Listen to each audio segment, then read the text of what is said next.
Welcome to Larry's Library and welcome to a new Sunday Scan. Today we're getting back to my read through of Marvel's Godzilla from the late 70s. And this is issue 22. So we have another cover that neither Comic Base or Collector Z has full credits for. Comic Base says this is Herb Trimpe art, and I believe that. Doesn't list an inker. I don't think this is Herb Trimpe inks. I think this is Al Milgrom inks, pretty sure.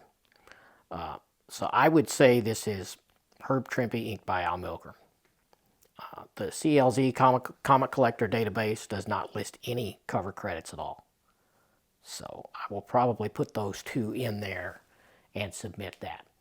So if you do use CLZ, their editors approve that, then that should show up eventually. I don't know how quickly they do it.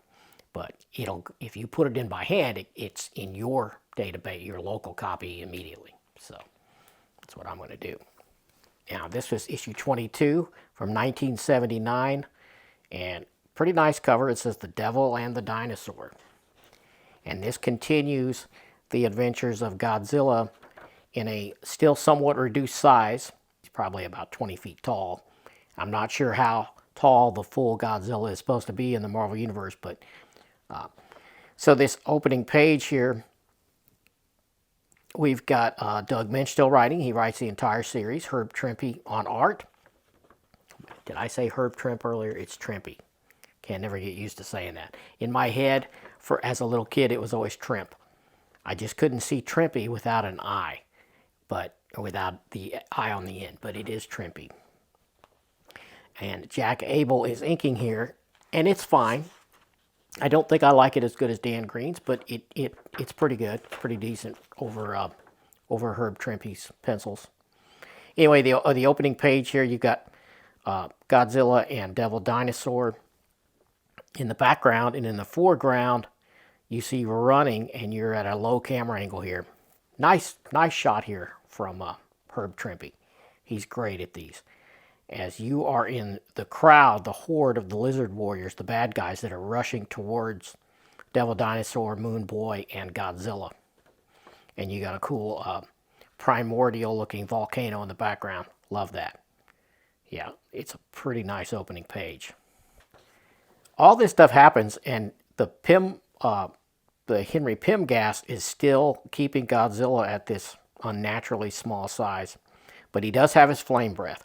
And on page 2 and 3, you've got this beautiful splash page of a two-page spread, rather, of the battle between the bad guys, these lizard warriors, and Devil Dinosaur and Godzilla. And Godzilla is lighting up a few of them with his flame breath here. Pretty cool shot. I will scan this and try to stitch it together, and I'll just put it over my face because it's that wide. So hope you guys like that as much as I do. That is spectacular. Love it. You got more of the battle here, and I'll also scan page 6 here. And then it cuts back to the present day. And Dugan and S.H.I.E.L.D., they're about to leave in the helicarrier. They're hovering over Manhattan's East River, it says. And we show inside briefly, and we're got a little soap opera stuff here with Jimmy Woo and what is her name? I can't remember her name. Tagaguchi's assistant. And Rob finally finds out for sure that they banished Godzilla to his normal time, and he's pretty upset about that. We cut back and forth between the present day and the battle in the Valley of the Flame with Devil Dinosaur and Godzilla. And then we show briefly the Fantastic Four, and Ben Grimm notices something is different. It's like the air is charged in the Baxter building, and they don't know why. So him and Reed go and investigate. And Dr. Doom's time machine, that floor panel thing, is glowing and emitting some wild radiation. And he theorizes it's about to explode. So they decide they got to get it out of the Baxter building. And they take it to Times Square And the Human Torch tries to get it sort of get all the people out of there and keep people away, because Reed thinks this thing's going to explode. You know, this is not his time machine. This was procured from Doctor Doom, and they don't know what's going on. He theorizes that radiation from Godzilla during that transfer last issue has somehow damaged it, and he theorizes there's going to be a slingshot effect, I think is how he puts it. And Godzilla is probably going to come back. And that he does. The time machine starts to crack and explode, and poof, Godzilla is back in the present.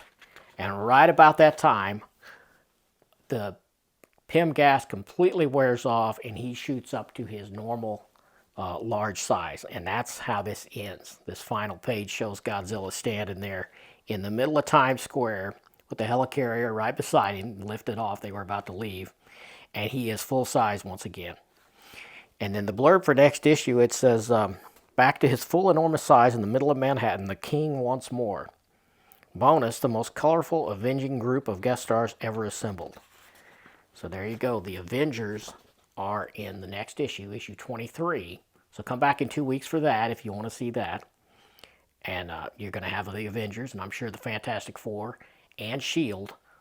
all in the next issue, which is the one before the last, because this only went 24 issues. So now next week I will do ElfQuest issue 2.